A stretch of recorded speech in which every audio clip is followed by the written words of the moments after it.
ಮೀನರಾಶಿ ನಿಗೂಢವಾದ ಎಚ್ಚರಿಕೆ ಹಿಂಗೆ ಇದ್ದು ಆಲಸಿ ಆಗ್ಬಿಡ್ತೀರಾ, ಎಲ್ಲ ಅವಕಾಶಗಳು ಕೈ ಚೆಲ್ಲಿ ಹೋಗ್ಬಿಡುತ್ತೆ, ತಪ್ಪಿ ಹೋಗ್ಬಿಡ್ತದೆ. ಸಿಕ್ಕಾಪಟ್ಟೆ ಶತ್ರುಗಳು. ಸಾಲಗಳ ವಿಚಾರ 14ನೇ ತಾರೀಕು ತನಕ ವಿಪರೀತವಾಗಿ ನಿಮಗಾಗಬಹುದಾದ ಸಮಸ್ಯೆಗಳಿಗೆ ವಿಶೇಷವಾದ ಪರಿಹಾರವನ್ನು ನಾವು ಮಾಡ್ತಾ ಇದ್ದೇವೆ. ವಿಶೇಷವಾಗಿ ಅಭಿಮಂತ್ರಿತ ಈ ತ್ರಿಶಕ್ತಿ ಉಂಗುರ ಇರುತ್ತೆ. ಮೀನರಾಶಿಯವರ ಮೇ ತಿಂಗಳ ಮಾಸ ಭವಿಷ್ಯದಲ್ಲಿ ಎಚ್ಚರಿಕೆಗಳ ವಿಡಿಯೋಗೆ ಪ್ರತಿಯೊಬ್ಬ ಮೀನರಾಶಿಯವರಿಗೆ ಆತ್ಮೀಯವಾದಂತಹ ಸ್ವಾಗತ ಹಾಗೂ ವಿಠಲ್ ಭಟ್ ಮಾಡುವಂತಹ ನಮಸ್ಕಾರ. ವೀಕ್ಷಕರೇ, ಮೇ ತಿಂಗಳಲ್ಲಿ ಏನೇನು ಒಳ್ಳೇದಾಗಲಿದೆ ಮೀನರಾಶಿಯವರಿಗೆ ಅನ್ನೋದು ಆಲ್ರೆಡಿ ವಿಡಿಯೋ ಮಾಡಿ ಹಾಕಿದ್ದೀನಿ, ಅಪ್ಲೋಡ್ ಮಾಡಿದ್ದೀನಿ.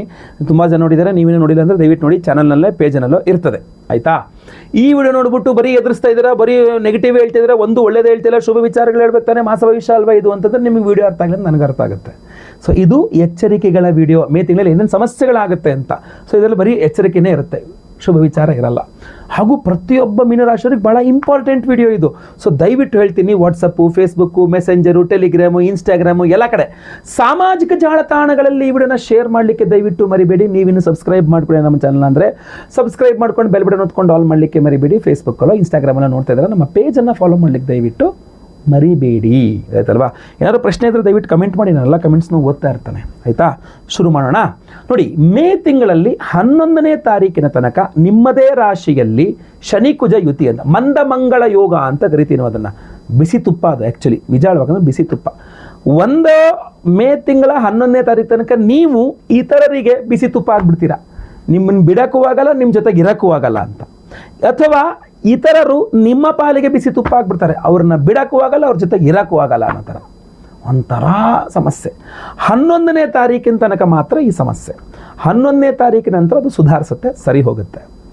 ಆದರೆ ನಿಮ್ಮ ಆಲಸ್ಯತನದಿಂದ, ಅಂದರೆ ಸಹಜ ಸ್ವಾಭಾವಿಕವಾಗಿ ಮೀನರಾಶಿಯವರು ಲೇಜಿ ಅಲ್ಲ, ಆದರೆ ಮೇ ತಿಂಗಳಲ್ಲಿ ನಿಮ್ಮ ಆಲಸ್ಯ ಅಥವಾ ಮೇ ತಿಂಗಳಲ್ಲಿ ಒಂದು ರಾಂಗ್ ಥಿಂಕಿಂಗ್, ತಪ್ಪು ತಿಳುವಳಿಕೆ ನಿಮಗೆ ಏನಂದರೆ, ಯಾಕೋ ಟೈಮ್ ಸರಿ ಇಲ್ಲ ಅನಿಸುತ್ತೆ, ನಾನು ಮಾಡೋದು ಬೇಡ ಅನಿಸುತ್ತೆ, ಮುಟ್ಟಿದ್ದೆಲ್ಲ ಎಡವಟ್ಟಾಗ್ತಾ ಇದೆ, ಸುಮ್ಮನೆ ಎದ್ದು ಬಿಡೋಣ, ಏನು ಬೇಡ ಅಂತ ಅವಕಾಶಗಳನ್ನ ಹೋಗೋದೇ ಇಲ್ಲ, ಹುಡ್ಕೋಕ್ಕೆ ಹೋಗಲ್ಲ ನೀವು. ಮುಟ್ಟಿದ್ದೆಲ್ಲ ಎಡವಟ್ಟಾದ್ಮೇಲೆ ಏನಕ್ಕೆ ಮಾಡೋದು, ಬೇಡ ಬಿಡಿ ಅಂತ. 11ನೇ ತಾರೀಕಿನ ತನಕ ಈ ಮಿಸ್ಅಂಡರ್ಸ್ಟ್ಯಾಂಡಿಂಗಲ್ಲೇ ನಿಮ್ಮನ್ನು ಕೂರಿಸುತ್ತೆ ಪರಿಸ್ಥಿತಿ. 11ನೇ ತಾರೀಕಿನ ನಂತರ ನಿಮ್ಮ ಟೈಮ್ ಸರಿ ಹೋದರೂ ಕೂಡ ನೀವಿನ್ನೂ ಮಿಸ್ಅಂಡರ್ಸ್ಟ್ಯಾಂಡಿಂಗಲ್ಲೇ ಇರ್ತೀರ. ನನ್ನ ಟೈಮ್ ಸರಿ ಇಲ್ಲ, ನಾನೇನೂ ಮಾಡಬಾರ್ದು, ನನ್ನ ಟೈಮ್ ಸರಿ ಇಲ್ಲ, ನಾನೇನೂ ಮಾಡಬಾರ್ದು, ಹೀಗೆ ಇದ್ದು ಆಲಸಿ ಆಗಿಬಿಡ್ತೀರಾ, ಎಲ್ಲ ಅವಕಾಶಗಳು ಕೈ ಚೆಲ್ಲಿ ಹೋಗ್ಬಿಡುತ್ತೆ, ತಪ್ಪಿ ಹೋಗ್ಬಿಡ್ತದೆ. ಸೊ ಆದ್ದರಿಂದ ಇದು ಆಗದಂತೆ ನೋಡ್ಕೊಳ್ಬೇಕು. ಏನೇ ಹಿಂಗೆ ಕಸಿ ಬಿಸಿ ಇತ್ಯಾದಿ ಬಿಸಿ ತುಪ್ಪ ಆದರೂ 11ನೇ ತಾರೀಕು ತನಕ ಮಾತ್ರ, ನಂತರ ಸರಿ ಇರ್ತದೆ. ನಿಮ್ಮ ಪ್ರಯತ್ನ ಜಾಸ್ತಿ ಬೇಕು, ನಿಮ್ಮ ಪ್ರಯತ್ನ ಬೇಕೇ ಬೇಕು. ಇದು ಎಲ್ಲೋ ನಿಮಗೆ ಅರ್ಥ ಮಾಡ್ಕೊಳ್ಳೋಕೆ ವ್ಯತ್ಯಾಸ ಆಗಬಹುದು. ಆಮೇಲೆ ಮೇ 14ನೇ ತಾರೀಕಿನ ತನಕ ಸಿಕ್ಕಾಪಟ್ಟೆ ಶತ್ರುಗಳು. ಏನು ಶತ್ರುಗಳು ಅಂತೀರಾ, ಮೆರಿತಾ ಇರ್ತಾರೆ ಶತ್ರುಗಳು ನಿಮ್ಮ ಸುತ್ತಮುತ್ತಲು. ನಿಮಗೊಂಥರ ತೈ ಅಂತಪ್ಪ ದೇವ್ರೇ, ಅಂಥ ಪಾಪಿ ಇವನು ಅಷ್ಟು ಸಮಸ್ಯೆ ಕೊಟ್ಟಿದ್ದ ನನಗೆ, ಅಂಥ ಪಾಪಿ ಇವಳು ಅಷ್ಟು ಕಷ್ಟ ಕೊಟ್ಟಿದ್ದ ನನಗೆ, ಆದರೂ ಅವ್ರ ಕೈ ಮೇಲೆ ಅವರೇ ಮೇಲೆ ನಾನೇ ಕೆಳಗಾಗ್ಬಿಟ್ನಲ್ಲ ಅಂತ ಶತ್ರುಗಳ ಕೈ ಮೇಲೆ ಇರ್ತದೆ 14ನೇ ತಾರೀಕಿನ ತನಕ. ಆಮೇಲೆ ಇರಲ್ಲ, ಆಮೇಲೆ ಬೇರೆ ವ್ಯತ್ಯಾಸ ಆಗುತ್ತೆ. ಬಟ್ 14ನೇ ತಾರೀಕು ತನಕ ಅವರನ್ನು ತಡೆದುಕೊಳ್ಳುವ ಮನಸ್ಥಿತಿ ನಿಮಗಿರಬೇಕು. ಅವ್ರನ್ನ ತಡೆದುಕೊಳ್ಳೋಕ್ಕಾಗ್ತಾಯಿಲ್ಲ, ನಾನೇನಾರು ಒಂದು ಮಾಡಿಬಿಡ್ತೀನಿ ಅಂತ ಹೋದರೆ ಎಡವಟ್ಟಾಗ್ಬಿಡುತ್ತೆ, ಸಮಸ್ಯೆಗೆ ಸಿಲುಕೊಂಡ್ಬಿಡ್ತೀರಾ. ಸೈಲೆಂಟಾಗಿರಬೇಕು. ನಿಮ್ಮ ಪರಿಹಾರ ನೀವು ಮಾಡಿಕೊಂಡು ಯಾರ ಕಣ್ಣಿಗೂ ಕಾಣದಂಗೆ ಎಲೆಮರೆ ಕಾಯ್ತರ ಇರಬೇಕು. ಇದು ಭಾಳ ಕಡ್ಡಾಯ. ಇದು ಶತ್ರುಗಳ ಕೈಯೇ ಸ್ಟ್ರಾಂಗ್ ಇರುತ್ತೆ, ತಲೆಗಟ್ಟಿ ಇದೆ ಅಂತ ಬಂಡೆಗೂ ಕೊಡ್ಕೊಂಡಂಗಾಗತ್ತೆ. ನೀವೇನಾದರೂ ಶತ್ರುಗಳ ತಂಟೆಗೆ ಅವ್ರಿಗೇನೋ ಬುದ್ಧಿ ಕಳಿಸ್ತೀನಿ ಅಂತ ಹೋದರೆ 14ನೇ ತಾರೀಕಿನ ತನಕ ಅಂಥ ಕೆಲಸಗಳ ಕೈ ಹಾಕಬೇಡಿ. ನೆಕ್ಸ್ಟ್, ಸಾಲಗಳ ವಿಚಾರ 14ನೇ ತಾರೀಕು ತನಕ ವಿಪರೀತವಾಗಿ ಸಾಲ ತೀರಿಸ್ಬೇಕು ಅಂದ್ರೂ ಅವಕಾಶ ಚೆನ್ನಾಗಿರುತ್ತೆ, ಅದು ನಿಮ್ಮ ಮೇಲಿರುತ್ತೆ. ಬಟ್ ಸಾಲ ಮಾಡ್ತೀನಿ ಅಂತ ಕೂತ್ಬಿಟ್ರೆ ಅಡಿಯಿಂದ ಮುಡಿ ತನಕ ಸಾಲಗಾರರಾಗ್ಬಿಡ್ತಾರೆ, ನೆನ್ಪಿಟ್ಕೊಳ್ಳಿ. ಯಾಕೆಂದರೆ ನೀವು ಎಲ್ಲಿ ಕೇಳಿದ್ರೂ ದುಡ್ಡು ಕೊಡ್ತಾರೆ, ನಿಮಗೆ ಸಾಲ ಕೊಡ್ತಾರೆ, ಎಲ್ಲಿ ಕೇಳಿದ್ರೂ ಸಾಲ ಸಿಕ್ಬಿಡುತ್ತೆ. ಏನೋ ಹೋಮ್ ಲೋನ್ ಮಾಡಿಕೊಂಡು ನನ್ನ ಪಾಡಿ ನಾನು ಸೈಟ್ನಲ್ಲಿ ಮನೆ ಕಟ್ಕೊಂಡಿರ್ತೀನಿ ಅಂತಂದ್ರೆ ಅದೊಂಥರ. ಆದರೆ ಇದು ಎಚ್ಚರಿಕೆಗಳ ವಿಡಿಯೋ, ಎಚ್ಚರಿಸ್ತಾ ಇದ್ದೀನಿ. ಸಿಗುತ್ತೆ ಅಂತ ಸುಮ್ಮನೆ ಸಾಲ ಮಾಡ್ತೀರಾ. ಕ್ರೆಡಿಟ್ ಕಾರ್ಡ್ ಉಜ್ಜು, 4-5 ಕ್ರೆಡಿಟ್ ಕಾರ್ಡ್ ಇದೆ, ಅದನ್ನು ಉಜ್ಜು, ಇದನ್ನು ಉಜ್ಜು, ಅದನ್ನು ಉಜ್ಜು, ಇದನ್ನು ಉಜ್ಜು, ಅನಾವಶ್ಯಕ ವಿಚಾರಗಳಿಗೆಲ್ಲ ಉಜ್ಜು. ಆಮೇಲೆ 15ನೇ ತಾರೀಕು ನೋಡಿದ್ರೆ ಇಷ್ಟುದ್ದ ಕ್ರೆಡಿಟ್ ಕಾರ್ಡ್ಗಳ ಬಿಲ್ ಒಂದಲ್ಲ 3-4 ಬಂದಿರ್ತವೆ. ಅನಾವಶ್ಯಕ ಸಾಲಗಳು ತುಂಬ ಜಾಸ್ತಿ ಮಾಡ್ಕೊಂಡ್ಬಿಡ್ತೀರಾ. ದಯವಿಟ್ಟು ಆ ಥರ ಆಗದಿರಂಗೆ ನೋಡ್ಕೊಳ್ಳಿ. ಜೊತೆಗೆ ಆರೋಗ್ಯದ ವಿಚಾರ. ಆರೋಗ್ಯ ಮೊದಲೆರಡು ವಾರಗಳು ತೀರಾ ಕೆಡವಾಗಿದೆ. 11ನೇ ತಾರೀಕಿನ ತನಕ ನಿಮಗೆ ಏನಾಗಿದೆ ಅಂತ ನಿಮಗೆ ಗೊತ್ತಾಗಲ್ಲ ಬಿಡಿ. ಔಷಧಿಗಳು, ಡಾಕ್ಟ್ರುಗಳು ಕರೆಕ್ಟಾಗಿ ಕ್ಲಾರಿಟಿ ಕೊಡಲ್ಲ, ಔಷಧಿಗಳು ಸರಿಯಾಗಿ ಕೆಲಸ ಮಾಡ್ತಾಯಿಲ್ಲ, ನಿಮ್ಮ ಮನಸ್ಥಿತಿ ಕೂಡ ಕರೆಕ್ಟಾಗಿರಲ್ಲ. 10 ತಾರೀಕು ಏನಿದೆ ಹಣೆವಾರ, ಇದು ಏನು ಅರ್ಥ ಆಗ್ತಾ ಇಲ್ವಲ್ಲ ಅಂತ. 11ರ ನಂತರ ಸ್ವಲ್ಪ ಸರಿ ಹೋಗುತ್ತೆ, 15ರ ನಂತರ ಪೂರಾ ಸರಿ ಹೋಗುತ್ತೆ. ಸ್ವಲ್ಪ ಅಲ್ಲಿ ತನಕ ಕಾಯುವ ಒಂದು ಪೇಷನ್ಸ್ ಬೇಕು. 15ರ ನಂತರ ಒಂದು ಸ್ವಲ್ಪ ಅಣ್ಣ ತಮ್ಮಂದಿರು ಮಿಸ್ಅಂಡರ್ಸ್ಟ್ಯಾಂಡ್ ಮಾಡ್ಕೊಳ್ತಾರೆ, ನಿಮ್ಮನ್ನು ತಪ್ಪು ತಿಳ್ಕೊಳ್ತಾರೆ. ಅಕ್ಕ ತಂಗಿರು ನಿಮ್ಮ ತಪ್ಪು ತಿಳ್ಕೊಳ್ಬಹುದು, ಏನು ನಮ್ಮ ಅಣ್ಣ ಹಿಂಗೆ ಅಂದ್ಬಿಟ್ಟು. ಅಂದರೆ ಅವರು ಪಾಪ ತವ್ರ ಮನೆಗೆ ಬಂದಿರ್ತಾರೆ, ನೀವು ಅವ್ರ ಹತ್ರ ಏನೋ ಹೇಳ್ತೀರಾ, ಅವ್ರೇನೋ ಅಥವಾ ನಾನು ಬಂದಿದ್ದೆ, ನಾವು ಬರೋದೇ ಹಿಂಗೆ ಅಪರೂಪ, ನನಗೆ ಹಿಂಗೆ ಅಂದ್ಬಿಟ್ಟು ಅವರೇನೋ ಬೈಕೊಂಡು ಜಗಳ ಮಾಡ್ಕೊಂಡು ಹೊರಟೋದ್ರು. ನೀವು ಹೇಳಿದ್ದೆ ಏನೋ, ಅವರೇನೋ ಅರ್ಥ ಮಾಡ್ಕೊಂಡ್ರು, ಅವರೇನೋ ಕೇಳಿದ್ರು, ನೀವೇನೋ ಹೇಳಿದ್ರಿ, ಅವ್ರು ಜಗಳ ಮಾಡ್ಕೊಂಡು ಹೊರಟೋದ್ರು. ಅಯ್ಯೋ ವರ್ಷಕ್ಕೊಂದ್ಸಲ ಬರೋರನ್ನು ಹಾಳು ಮಾಡಿದೆ ನೀನು ಅಂತ ನಿಮ್ಮ ಅಪ್ಪ ಅಮ್ಮ ನಿಮಗೆ ಬೈದರು. ಇದೆಲ್ಲ ನೀವು ಮೇನಲ್ಲಿ ನೋಡಬೇಕಾಗತ್ತೆ ಮೀನ ರಾಶಿಯವರು. ಸೊ ಅದರಿಂದ ಮಾತು ಭಾಳ ಕಠಿಣವಾದ ಮಾತುಗಳು. 11ನೇ ತಾರೀಕು ನಂತರ ತುಂಬ ಕಠಿಣವಾಗಿ ಮಾತಾಡ್ತೀರಾ. 11ನೇ ತಾರೀಕು ತನಕ ಬಿಸಿ ತುಪ್ಪ ಆಗಿಬಿಡ್ತೀರಾ. 11ನೇ ತಾರೀಕು ನಂತರ ಒಂಥರ ಯಾರು ಏನು ಬೇಕಾದ್ರೆ ಅಂದ್ಕೊಳ್ಳಿ ಒಂಥರ ಕ್ರೂರವಾಗಿ ಮಾತಾಡ್ತೀರಾ. ನಿಮ್ಮ ಮಾತು ತುಂಬ ತೀಕ್ಷ್ಣವಾಗಿರುತ್ತೆ, ಎದುರುಗಡೆಯವನಿಗೆ ಚುಚ್ಚುತ್ತೆ, ನಿಮ್ಮ ಮಾತುಗಳು ಚುಚ್ಚಿ ಮಾತಾಡ್ತೀರಾ. ಅದೇ ಎಲ್ಲರೂ ನಿಮ್ಮಿಂದ ದೂರ ಆಗಲಿಕ್ಕೆ ಕಾರಣ ಆಗಿಬಿಡುತ್ತೆ. ಬಹಳ ಕೇರ್ಫುಲ್ಲಾಗಿರ್ಬೇಕು ಮೀನರಾಶಿಯವರು. ಎಲ್ಲರನ್ನು ನಿಮ್ಮ ಹತ್ರ ಸೆಳಿಬೇಕು, ನೀವು ಸೆಳ್ಕೊಳ್ಬೇಕು ಎಲ್ಲರನ್ನೂ.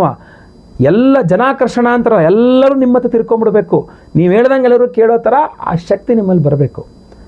ಕಳೆದುಕೊಳ್ಳುವಿಕೆ, ವ್ಯಯಾಧಿಪತಿ ಶನಿ ನಿಮ್ಮ ರಾಶಿಯಲ್ಲಿ ಧನಾಧಿಪತಿಯೊಂದಿಗೆ ದುಡ್ಡು ಕಳ್ಕೊಂಡೆ, ಮೊಬೈಲ್ ಕಳ್ಕೊಂಡೆ, ಬಂಗಾರ ಕಳ್ಕೊಂಡೆ, ಅಧಿಕಾರ ಕಳ್ಕೊಂಡೆ, ಒಳ್ಳೆ ಚಾನ್ಸ್ ಕಳ್ಕೊಂಡೆ. ಈ ಥರ ಕಳ್ಕೊಂಡೆ ಅನ್ನೋಂತ ಇರಬಾರ್ದು.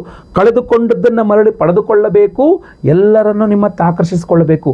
ಅದು ಅದ್ಭುತವಾದಂಥ ಯಶಸ್ಸನ್ನು ನಿಮಗೆ ಕೊಡುತ್ತೆ. ಅದಕ್ಕೋಸ್ಕರ ಅದ್ಭುತವಾದ ಪರಿಹಾರವನ್ನು ನಾವು ನಿಮಗೋಸ್ಕರ ಮಾಡ್ತಾ ಇದ್ದೇವೆ. ಮೇ 1ನೇ ತಾರೀಕು ಶುಕ್ರವಾರ, ಹುಣ್ಣಿಮೆಯ ದಿವಸ, ವೈಶಾಖ ಪೂರ್ಣಿಮಾ, ಅದ್ಭುತವಾಗಿರತಕ್ಕಂಥ ಪವರ್ಫುಲ್ ದಿವಸ ಅದು. ಅವತ್ತಿನ ದಿವಸ ನಮ್ಮ ಯಾಗಶಾಲೆಯಲ್ಲಿ ನಿಮಗೋಸ್ಕರ ಎಲ್ಲರನ್ನೂ ನೀವು ನಿಮ್ಮತ್ತ ಆಕರ್ಷಿಸಬೇಕು. ತ್ರೈಲೋಕ್ಯ ಮೋಹನಕರ ಮಹಾಗಣಪತಿ ಹೋಮವನ್ನು ಮಾಡ್ತಾ ಇದ್ದೇವೆ. ತ್ರೈಲೋಕ್ಯ ಮೋಹನಕರ, 3 ಲೋಕಗಳನ್ನು ವಶೀಕರಣ ಮಾಡ್ತಕ್ಕಂಥ ಮಹಾಗಣಪತಿ ನಿಮಗೆ ಆ ಶಕ್ತಿ ಕೊಡಬೇಕು ಅಂದರೆ ತ್ರೈಲೋಕ್ಯ ಮೋಹನಕರ ಮಹಾಗಣಪತಿ ಹೋಮವನ್ನು ಮಾಡ್ತಾ ಇದ್ದೇವೆ. ಅಷ್ಟೇ ಅಲ್ಲ, ಕಳೆದುಕೊಂಡಿದ್ದನ್ನು ಮರಳಿ ಪಡೆದುಕೊಳ್ಳಿಕ್ಕೋಸ್ಕರವಾಗಿ ಕಾರ್ತ್ಯವೀರ್ಯಾರ್ಜುನ ಹೋಮವನ್ನು ಮಾಡ್ತಾ ಇದ್ದೇವೆ. ಕಾರ್ತ್ಯವೀರ್ಯಾರ್ಜುನೋ ನಾಮ ರಾಜಾಬಾಹು ಸಹಸ್ರವಾನ್ ತಸ್ಯ ಸ್ಮರಣ ಮಾತ್ರೇಣ ಹೃತಂ ನಷ್ಟಂಚ ಲಭ್ಯತೆ. ಕಳೆದುಕೊಂಡಿದ್ದಿರಬಹುದು, ಲಾಸ್ ಮಾಡ್ಕೊಂಡಿದ್ದಿರಬಹುದು, ಪುನಃ ಲಭ್ಯತೆ. ಕದ್ದುಕೊಂಡು ಹೋಗಿದ್ದು ಕೂಡ ವಾಪಸ್ ಬಂದ್ಬಿಡುತ್ತೆ ನಿಮಗೆ ಅಂತ ಕಾರ್ತ್ಯವೀರ್ಯಾರ್ಜುನ ಹೋಮ ಅಂತೀವಿ ಅದನ್ನು. ಸೊ ಆ ಕಾರ್ತ್ಯವೀರ್ಯಾರ್ಜುನ ಹೋಮ, ಆಮೇಲೆ ತ್ರೈಲೋಕ್ಯ ಮೋಹನಕರ ಗಣಪತಿ ಹೋಮ. ಯಾಕೆಂದರೆ ಬಹಳಷ್ಟು ಜನ ಇದು ಎಂಥ ಅದ್ಭುತವಾದ ರಿಸಲ್ಟ್ ಕೊಟ್ಟಿರ್ತಕ್ಕಂಥ ಹೋಮ ಅಂತಂದರೆ, ಈ ಹೋಮಗಳನ್ನ ಮಾಡಿದ ಮೇಲೆ ಟ್ರೈನು ಬಸ್ಗಳು ಹತ್ಕೊಂಡು ದೂರ ಬೇರೆ ಬೇರೆ, ನಾನಿರೋದು ಬೆಂಗಳೂರು ನೆಲಮಂಗಲ, ದೂರ ಊರುಗಳಿಂದ ನನಗೆ ಟ್ರೈನ್ ಹತ್ಕೊಂಡು ಬಸ್ ಹತ್ಕೊಂಡು ಬಂದು ನನಗೆ ಧನ್ಯವಾದ ಥ್ಯಾಂಕ್ಸ್ ಹೇಳ್ಬಿಟ್ಟು ಹೋದವರೆಲ್ಲ ಇದ್ದಾರೆ. ಅಷ್ಟು ಅದ್ಭುತವಾದ ಫಲವನ್ನು ಕೊಟ್ಟಿರ್ತಕ್ಕಂತಹ ಒಂದು ಹೋಮವನ್ನು, ಅದೇ ವಿಶೇಷವಾದ ಪ್ರಸಾದವನ್ನು ಸಹ ಪ್ರತಿಯೊಬ್ಬರಿಗೂ ಕೊಡ್ತಾ ಇದ್ದೇವೆ. ಅವತ್ತು ಆಶ್ಲೇಷ ಬಲಿ ಪೂಜೆ ಇರುತ್ತೆ, ಸರ್ಪಶಾಂತಿ ಹೋಮ ಇರುತ್ತೆ, ಸಂತಾನ ಗೋಪಾಲಕೃಷ್ಣ ಹೋಮ ಇರುತ್ತೆ. ಸಂತಾನದವರಿಗೆ ಸಂತಾನ ಆಗಬೇಕು, ಸಂತಾನದವರಿಗೆ ಸಂತಾನದ ವಿಚಾರದಲ್ಲಿ ಅನುಕೂಲವಾಗಬೇಕು, ಮಕ್ಕಳ ವಿಚಾರದಲ್ಲಿ ಆಲ್ರೆಡಿ ನಾನು ಭವಿಷ್ಯದಲ್ಲಿ ಹೇಳಿದ್ದೇನೆ, ಮಕ್ಕಳ ವಿಚಾರದಲ್ಲಿ ಅದು ಅನುಕೂಲವಾಗಬೇಕು, ಒಳ್ಳೆಯದಾಗಬೇಕು ಅನ್ನುವ ಕಾರಣಕ್ಕೆ ಗುರುದೋಷ ಇರೋವರಿಗೆ ಪರಿಹಾರವಾಗಿ ಗುರುಬಲ ಸಿಗಬೇಕು ಅಂತ ಗುರು ಶಾಂತಿ ಹೋಮ, ಅಷ್ಟಮ ಶನಿ, ಪಂಚಮ ಶನಿ, ಅರ್ಧಾಷ್ಟಮ ಶನಿ, 7.5 ಇತ್ಯಾದಿಗಳ ಪರಿಹಾರಕ್ಕೋಸ್ಕರ ಶನಿ ಶಾಂತಿ ಹೋಮ, ನವಗ್ರಹ ಶಾಂತಿ ಹೋಮಗಳಿರುತ್ತೆ. ಆದರೆ ಅದೆಲ್ಲದರಲ್ಲೂ ವಿಶೇಷವಾಗಿ ಅಭಿಮಂತ್ರಿತ ಈ ತ್ರಿಶಕ್ತಿ ಉಂಗುರ ಇರುತ್ತೆ. ಈ ತ್ರಿಶಕ್ತಿ ಉಂಗುರವನ್ನು ನೋಡಿ ನಾನು ಧಾರಣೆ ಮಾಡ್ಕೊಂಡಿದ್ದೀನಿ ಮಧ್ಯದ ಫಿಂಗರ್ಗೆ. ನೀವು ಖಂಡಿತವಾಗಿ ನಿಮಗೆ ಅನುಕೂಲವಾಗುವ ಬೆರಳಿಗೆ ನೀವು ಇದನ್ನು ಧಾರಣೆ ಮಾಡ್ಕೊಳ್ಬಹುದು. ಬಲಗೈನಲ್ಲೇ ಧಾರಣೆ ಮಾಡ್ಕೊಳ್ತಕ್ಕಂಥದ್ದು ಶ್ರೇಷ್ಠ. ಈ ಉಂಗುರವನ್ನು ಸರಿಯಾಗಿ ನೀವು ಗಮನಿಸಬೇಕು. ಇದರಲ್ಲಿ 3 ವಿಶೇಷವಾದ ದ್ರವ್ಯಗಳಿದೆ. ಅದರಲ್ಲಿ ಮೊಟ್ಟ ಮೊದಲನೆಯದು ಶಂಖು. ಶಂಖ ನಿಮಗೆ ತ್ರೈಲೋಕ್ಯ ಮೋಹನಕರ ಗಣಪತಿ ಹೋಮದಲ್ಲಿ ಅಭಿಮಂತ್ರಿತ ಶಂಖ ಅದರಲ್ಲಿರುತ್ತಲ್ಲ, ಆ ಮಿನಿಯೇಚರ್ ಚಿಕ್ಕ ಶಂಖ, ಅದು ನಿಮಗೆ ಅದ್ಭುತವಾದಂತಹ ಕೆಲಸವನ್ನು ಮಾಡುತ್ತೆ. ಅದು ನಿಮ್ಮಲ್ಲಿ ಚೈತನ್ಯ, ಕಾಂತಿ ವೃದ್ಧಿ ಮಾಡುತ್ತೆ ಅದ್ಭುತವಾಗಿ. ನಿಮ್ಮ ವಾಯ್ಸ್ ಎಲ್ಲರಿಗೂ ರೀಚ್ ಆಗೋ ಥರ ಮಾಡುತ್ತೆ ಆ ಶಂಖ. ಆ ಅದ್ಭುತ ಶಕ್ತಿ ಅದರಲ್ಲಿದೆ. ಅದ್ರ ಜೊತೆಗೆ ಎರಡನೆಯದಾಗಿ ರುದ್ರಾಕ್ಷಿ. ಈ ತುಂಬ ಚಿಕ್ಕದಾದಂಥ ಒಂದು ರುದ್ರಾಕ್ಷಿ ಇದೆ ಅದರಲ್ಲಿ. ಆ ರುದ್ರಾಕ್ಷಿ ಎಲ್ಲರೂ ನಿಮ್ಮ ಹತ್ರ ಬಂದಾಗ ಕೆಟ್ಟವರು ಬಂದ್ಬಿಡ್ತಾರೆ, ಒಳ್ಳೆಯವರು ಬಂದ್ಬಿಡ್ತಾರೆ. ಬಟ್ ಕೆಟ್ಟವರು ನಿಮ್ಮ ಹತ್ರ ಬರಬಾರ್ದು, ಒಳ್ಳೆಯವರು ಮಾತ್ರ. ನಿಮಗೆ ಯಾರಿಂದ ಉಪಯೋಗವಾಗ್ತದೋ, ಸಹಾಯವಾಗ್ತದೋ ಅವರು ಮಾತ್ರ ನಿಮ್ಮ ಜೊತೆಗೆ, ನೀವು ಅಂದ್ಕೊಂಡವರು ಕರೆಕ್ಟಾಗಿ ಬರೋ ಥರ ರುದ್ರಾಕ್ಷಿ ಅದಕ್ಕೆ ನಿಮಗೆ ಸಹಾಯ ಮಾಡ್ತದೆ. ಜೊತೆಗೆ ಕಳೆದುಕೊಂಡಿದ್ದನ್ನು ಮರಳಿ ಪಡೆದುಕೊಳ್ಳಲಿಕ್ಕೆ ಕಾರ್ತ್ಯವೀರ್ಯಾರ್ಜುನ ಹೋಮದಲ್ಲಿಯೂ ಸಹ ಅದು ಎನರ್ಜೈಸ್ ಆದಾಗ ತುಂಬ ಚೆನ್ನಾಗಿ ಕೆಲಸ ಮಾಡ್ತದೆ, ಅದು ಕಳೆದುಕೊಂಡಿದ್ದು ಮರಳಿ ಪಡೆದುಕೊಳ್ಳುವ ವಿಚಾರದಲ್ಲಿ. ಜೊತೆಗೆ ಅದರಲ್ಲೊಂದು ಚಿಕ್ಕದೊಂದು ಸಾಸಿವೆ ಕಾಳಿನಷ್ಟು ಪಾದರಸ ಇದೆ, ತುಂಬ ಚಿಕ್ಕದಿದೆ. ಸೊ ಆ 3 ಪವರ್ಫುಲ್ ಆಗಿರತಕ್ಕಂಥ ಶಂಖ, ರುದ್ರಾಕ್ಷೆ, ಪಾದರಸದ ತ್ರಿಶಕ್ತಿ ಸಂಯೋಗವನ್ನು ಉಂಗುರ ಮಾಡಿ ಅದನ್ನು ಕಾರ್ತ್ಯವೀರ್ಯಾರ್ಜುನ ಹೋಮ, ತ್ರೈಲೋಕ್ಯ ಮೋಹನಕರ ಗಣಪತಿ ಹೋಮ, ಆಶ್ಲೇಷ ಬಲಿಪೂಜೆ, ಸಂತಾನ ಗೋಪಾಲ ಇತ್ಯಾದಿ ಎಲ್ಲ ಹೋಮಗಳಲ್ಲಿ ಎನರ್ಜೈಸ್ ಮಾಡ್ತೀವಲ್ಲ, ವಿಶೇಷವಾಗಿ ತ್ರೈಲೋಕ್ಯ ಮೋಹನಕರ ಗಣಪತಿ ಹಾಗೂ ಕಾರ್ತ್ಯವೀರ್ಯಾರ್ಜುನ ಇದು ಬಹಳ ಚೆನ್ನಾಗಿ ಕೆಲಸ ಮಾಡ್ತಕ್ಕಂಥದ್ದು, ಅದ್ಭುತವಾಗಿ ರಿಸಲ್ಟ್ಸ್ ಕೊಡುತ್ತೆ. ಈ ಉಂಗುರವನ್ನು ನಾವು ನಿಮ್ಮ ಹೆಸರಲ್ಲಿ ಸಂಕಲ್ಪ ಮಾಡಿ ಎನರ್ಜೈಸ್ ಮಾಡಿ ನಿಮಗೆ ಕೊಡ್ತೇವೆ. ನಿಮ್ಮ ಕೈಗೆ ಬಂದ ನಂತರ ಇದನ್ನು ಎಲ್ಲ ಹೋಮಗಳ ಭಸ್ಮ, ನಾಗಾರಾಧನೆ, ಅರ್ಶನ ಹಣೆಗೆ ಹಚ್ಕೊಂಡು ಉಂಗುರವನ್ನು ಕೈಯಲ್ಲಿ ಧಾರಣೆ ಮಾಡಿಕೊಂಡ್ರೆ ಸಾಕು. ಇಷ್ಟೇ ಮಾಡಬೇಕಾಗಿರೋದು. ಈ ಹೋದ ವರ್ಷ ಇದನ್ನು ಕೊಟ್ಟಾಗ ಹುಡುಕಿಕೊಂಡು ಬಂದು ಬರೀ ಥ್ಯಾಂಕ್ಸ್ ಹೇಳೋಕ್ಕೆ, ಜ್ಯೋತಿಷ್ಯ ಕೇಳೋಕ್ಕಲ್ಲ, ಧನ್ಯವಾದಗಳನ್ನ ಫೋನಲ್ಲೂ ಅಲ್ಲ ಡೈರೆಕ್ಟಾಗಿ ಬಂದು ಧನ್ಯವಾದ ಹೇಳ್ಕೊಟ್ಟಿದ್ದಾರೆ. ಗುರುಗಳೇ, ಅವರು ಯಾರೊಬ್ಬರು ಹೋದರು, ವಾಪಸ್ ಬಂದರು, ಕಳೆದುಕೊಂಡಿದ್ದು ಮತ್ತೆ ಸಿಕ್ತು, ಹೋದ ಅವಕಾಶ ಮತ್ತೆ ಬಂತು, ತುಂಬ ಒಳ್ಳೆಯದಾಗಿದೆ ಅಂಥೇಳಿ. ಸೊ ದಯವಿಟ್ಟು ನಾವು ವರ್ಷಕ್ಕೆ ಒಂದೇ ಸಲ ಮಾಡ್ತಕ್ಕಂಥ ಈ ಪವರ್ಫುಲ್ ಆಗಿರತಕ್ಕಂಥ ಕಾರ್ತ್ಯವೀರ್ಯಾರ್ಜುನ ಹೋಮ ಹಾಗೂ ತ್ರೈಲೋಕ್ಯ ಮೋಹನಕರ ಗಣಪತಿ ಹೋಮ, ವಿಶೇಷವಾಗಿ ಇತರೆ ಹೋಮಗಳೊಟ್ಟಿಗೆ ತ್ರಿಶಕ್ತಿ ಉಂಗುರವನ್ನು ಪ್ರತಿಯೊಬ್ಬರಿಗೂ ಕೊಡ್ತಾ ಇದ್ದೇವೆ. ಸಂಕಲ್ಪ ಸೇವೆಗೆ ಹೆಸರು ಕೊಟ್ಕೊಳ್ಳಿ. ಸ್ಕ್ರೀನ್ ಮೇಲೆ ಕಾಣುವಂಥ ನಂಬರ್ಗೆ ನಿಮ್ಮ ಹೆಸರು, ಗೋತ್ರ ಗೊತ್ತಿದ್ರೆ, ನಕ್ಷತ್ರ ಗೊತ್ತಿದ್ರೆ, ರಾಶಿ ಗೊತ್ತಿದ್ರೆ ಬೇಗ ಸ್ಕ್ರೀನ್ ಮೇಲೆ ಕಾಣುವಂಥ ನಂಬರ್ಗೆ ವಾಟ್ಸಪ್ ಮಾಡ್ಕೊಳ್ಳಿ. ಆವತ್ತಿನ ದಿವಸ 1ನೇ ತಾರೀಕು, ಮೇ 1ನೇ ತಾರೀಕು ಶುಕ್ರವಾರ ಹುಣ್ಣಿಮೆ ದಿವಸ ಲೈವಲ್ಲಿ ನಿಮ್ಮ ಹೆಸರು ಸಂಕಲ್ಪ ಆಗುತ್ತೆ. ಎಲ್ಲ ಹೋಮಗಳನ್ನು ಲೈವ್ ನೋಡ್ತೀರಾ. ಎಲ್ಲ ಹೋಮಗಳ ಭಸ್ಮ, ನಾಗಾರಾಧನೆ, ಅರ್ಶನ ಪ್ರಸಾದ ಜೊತೆಗೆ ವಿಶೇಷವಾದ ತ್ರಿಶಕ್ತಿ ಉಂಗುರವನ್ನು ನಿಮಗೆ ಕಳಿಸ್ಕೊಡ್ತೇವೆ. ಪ್ರತಿಯೊಬ್ಬರು ಧಾರಣೆ ಮಾಡ್ಕೊಳ್ಳಿ. ನೀವು ಕಳೆದುಕೊಂಡಿದ್ದನ್ನು ಮರಳಿ ಪಡೆದುಕೊಳ್ಳುವಂತಾಗಲಿ ಹಾಗೂ ಯಾರ್ಯಾರು ನಿಮ್ಮ ಬಿಟ್ಟು ಹೋಗಿರ್ತಕ್ಕಂಥವ್ರೆಲ್ಲ ವಾಪಸ್ ಬರುವಂಗಾಗಲಿ ನಿಮಗೆ ಖಂಡಿತವಾಗಿ. ಜೊತೆಗೆ ಎಲ್ಲರನ್ನೂ ಸಹ ನಿಮ್ಮತ್ತ ಆಕರ್ಷಿಸುವ ಅದ್ಭುತವಾದ ಶಕ್ತಿ ಮಹಾಗಣಪತಿ ನಿಮಗೆ ಕೊಡಲಿ. ಎಲ್ಲರ ಜೊತೆಗೆ ಪ್ರೀತಿ ವಿಶ್ವಾಸದಿಂದ ನೀವಿರುವಂತಾಗಲಿ. ಖಂಡಿತವಾಗಿ ಒಳ್ಳೆಯದಾಗಲಿ. ಸ್ಕ್ರೀನ್ ಮೇಲೆ ಕೊಡೋ ನಂಬರ್ಗೆ ಬೇಗ ವಿವರಗಳನ್ನ ವಾಟ್ಸಪ್ ಮಾಡ್ಕೊಳ್ಳಿ. ಕಾಲ್ ಅಥವಾ ವಾಟ್ಸಪ್ ಮಾಡಬಹುದು. ವಿಡಿಯೋ ಇಷ್ಟ ಆದರೆ ದಯವಿಟ್ಟು ಲೈಕ್ ಮಾಡಲಿಕ್ಕೆ ಮರಿಬೇಡಿ. WhatsApp, Facebook, messenger, Telegram, Instagram ಎಲ್ಲ ಕಡೆ ಸಾಮಾಜಿಕ ಜಾಲತಾಣಗಳಲ್ಲಿ ವಿಡಿಯೋನ ಶೇರ್ ಮಾಡಲಿಕ್ಕೆ ಮರಿಬೇಡಿ. ನೀವಿನ್ನೂ ಸಬ್ಸ್ಕ್ರೈಬ್ ಮಾಡ್ಕೊಂಡಿಲ್ಲ ಅಂದರೆ ದಯವಿಟ್ಟು ಕೆಳಗಡೆ ಸಬ್ಸ್ಕ್ರೈಬ್ ಅಂತ ಬಟನ್ ಅಂತ ಸಬ್ಸ್ಕ್ರೈಬ್ ಮಾಡಿಕೊಂಡು ಬೆಲ್ ಬಟನ್ ಹೊತ್ಕೊಂಡು ಆಲ್ ಅಂತ ಮಾಡಲಿಕ್ಕೆ ದಯವಿಟ್ಟು ಮರಿಬೇಡಿ. ಮುಂದಿನ ವಿಡಿಯೋದಲ್ಲಿ ಮತ್ತೆ ಪುನಃ ಸಿಗ್ತೇನೆ. ಎಲ್ಲರಿಗೂ ಸಹ ಒಳ್ಳೆಯದಾಗಲಿ. ಲೋಕ ಸಮಸ್ತ ಸುಖಿನೋ ಭವಂತು. ನಾರಾಯಣ ನಾರಾಯಣ ನಾರಾಯಣ.